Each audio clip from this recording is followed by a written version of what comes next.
latest budget presentation, Finance Minister Nirmala Sitharaman informed the country that 25 crore people have been pulled out of poverty in the last 10 years. Now, this data comes out of Niti Aayog report, which looks at multidimensional poverty index. This is an index which is typically used globally by the UNDP and the Oxford University.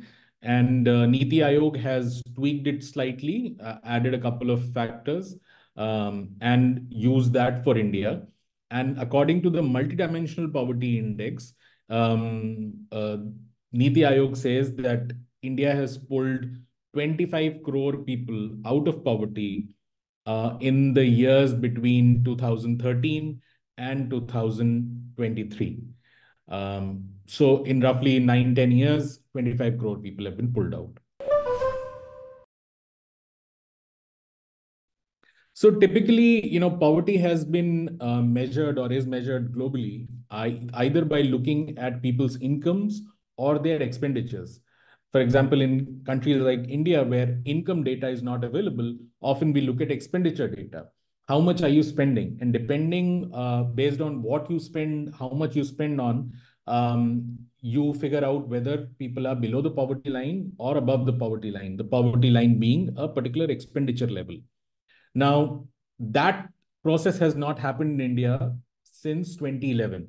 That was the formal way of calculating poverty. Multidimensional Poverty Index approaches the whole problem in a very different manner, and it looks at certain parameters. So the global MPI looks at 10 indicators across health, education, and standard of living. And India's MPI looks at 12 indicators.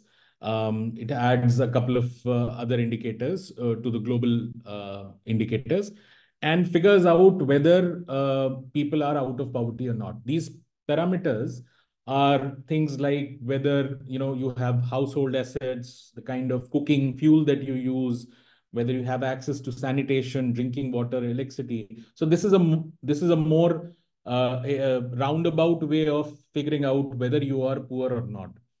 And it calculates this index by looking at two things. One is the extent of poverty, how many people are below, how many people are poor based on these metrics, and what is the intensity of poverty, how poor are they? So both how many are poor and how poor are they?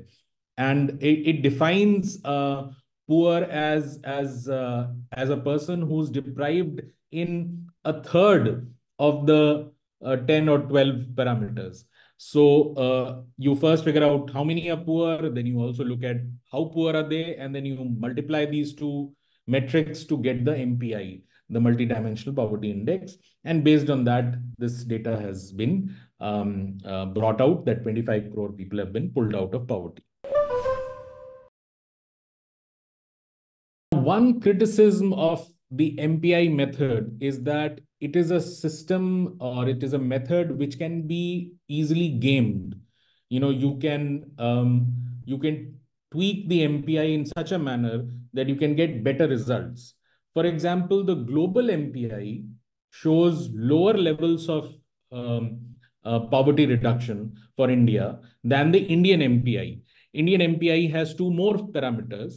And on the face of it, one could argue that because we have more parameters, ours would be a more robust number.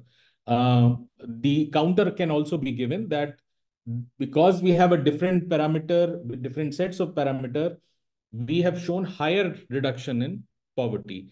And this is essentially the crux of the problem in MPI, that you can take different parameters and argue that you have reduced more poverty than perhaps actually has.